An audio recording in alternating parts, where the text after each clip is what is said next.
Second question ये है कि बहुत सारी लड़कियों ने राज कुंद्रा पे आरोप लगाया है कि उन्होंने उनके साथ जबरदस्ती की। पूनम और शर्लिन को एरोटिका यानी कि बोल्ड इंडस्ट्री, एडल्ट इंडस्ट्री में लाने वाले राज कुंद्रा हैं। तो इस पे मैं क्या बोलना चाहती हूँ। तो पहली बात ये कि इस फिल्म इंडस्ट्री में कोई किसी को फोर्स नहीं करता। यहाँ फोर्स करने जैसी कोई गुंजाइश होती ही नहीं है, ठीक है। सो जैसे लड़कियां कह रही हैं कि उनसे एग्रीमेंट जबरदस्ती करवाया गया, सो मैं आपको बता दूं कि जब किसी भी एग्रीमेंट की बात होती है तो एग्रीमेंट आपको मेल किया जाता है, ठीक है। फिर अगर पर्टिकुलरली वो एग्रीमेंट आपके लिए है तो आपका आधार कार्ड, आपका पैन नंबर, आपकी बैंक डिटेल्स ली जाती हैं।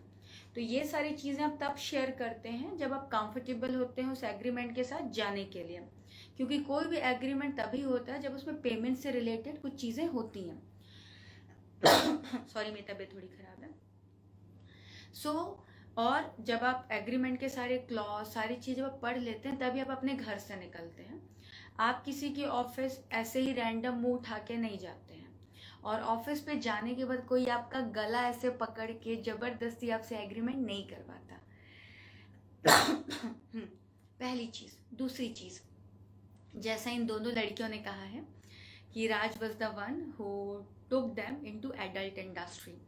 सो मैं बोलना चाहूँगी जो शर्लिन है उसके लिए कि 2014 या 15 में इसने प्लेबॉय मैगजीन का कवर पेज किया था जिसमें वो पूरी तरह से न्यूड थी। सो आई डोंट थिंक कि राज प्लेबॉय मैगजीन का ओनर है, राइट। और सेकंड चीज़, जो उसने एक फिल्म की थी कामा सूत्रा, उस फिल्म का डायरेक्टर, प्रोड्यूसर या कैमरामैन या हीरो राज तो नहीं था। और ये लोग तब से न्यूड कर रहे हैं जब राज ने अपनी ऐप लॉन्च वाली फिल्म इंडस्ट्री, मतलब अपनी ऐप लॉन्च करने वाली कंपनी ही लॉन्च ही नहीं की थी, ठीक है। फिर अगर मैं पूनम की बात करूं, हालांकि मैं दोनों को पर्सनल लेवल पे बिल्कुल नहीं जानती हूँ, मैं इनसे कभी नहीं मिली हूँ और मैं जनरली लोगों से मिलती भी नहीं हूँ।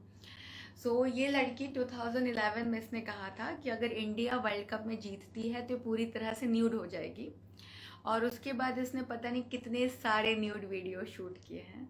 अभी रिसेंटली गोवा में जो शूट हो रहा था, जिसके लिए गोवा गवर्नमेंट ने उस पर केस भी किया है, उसमें पूनम के पूरे प्राइवेट पोर्शन विजिबल हैं।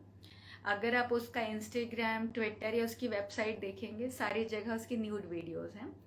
और आज की डेट में जो वेबसाइट या ऐप जो भी चला रही है, हालांकि मैं उसे फॉलो नहीं करती, मैंने उसका सब्सक्रिप्शन नहीं लिया है, बट पता तो सबको होता है, उसमें से कोई भी चीज़ राज को बिलोंग नहीं करती है, ठीक है। सो बल्कि राज को इन पे केस करना चाहिए, क्योंकि इनकी वजह से राज, अगर आप कहते हैं एडल्ट और बोल्ड इंडस्ट्री में आए, तो राज इनकी वजह से आया, ना कि ये राज की वजह से आए हैं।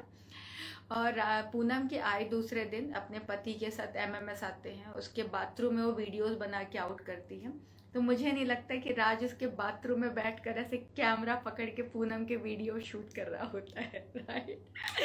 सो वो तो पॉसिबल है नहीं। देन शर्लिन ने कहा कि राज ने उसको 30 लाख रुपीस दिए हैं स्ट्रिप्टीज के लिए। सो शर्लिन को तो दिल से उसको थैंक यू बोलना चाहिए कि कोई उसे 30 लाख रुपए दे रहा है।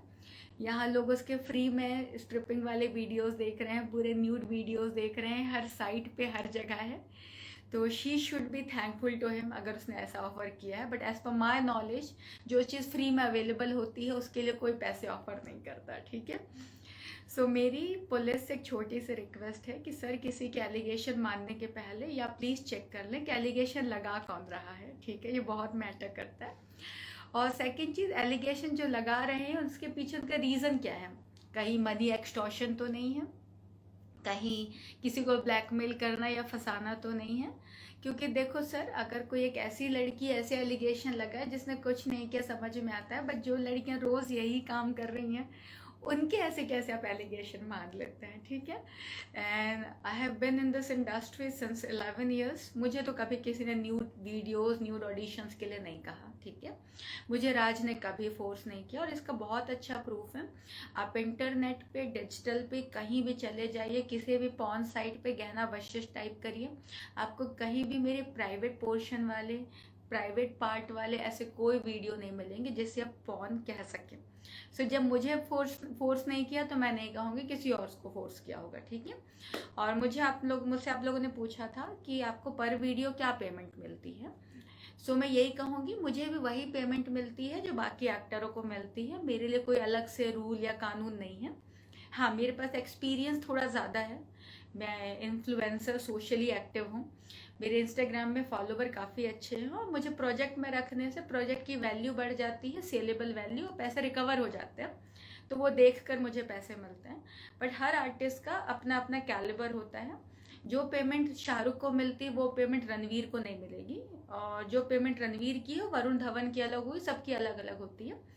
ये कोई IAS, IAS, IFS का एग्ज़ाम नहीं है, या कोई क्राइटेरिया नहीं है, या इसके लिए कोई एक पे स्केल नहीं है, और यहाँ पे कोई पैसों के हिसाब से काम नहीं होता। यहाँ बहुत मैटर करता है कि कौन सा एक्टर कौन से प्रोडक्शन हाउस के साथ काम करने के लिए डेस्परेट है, या कौन सा प्रोडक्शन हाउस कौन से एक्टर के साथ काम करने के लिए डेस्परेट है। ठीक है, ये हमेशा चीज़ों पर डिपेंड करता है ना। Part of all this, her project का एक बजट होता है, हर प्रोजेक्ट की एक ऑडियंस होती है, तो प्रोजेक्ट और ऑडियंस पर डिपेंड करता है कि किसे कितने पैसे मिलेंगे।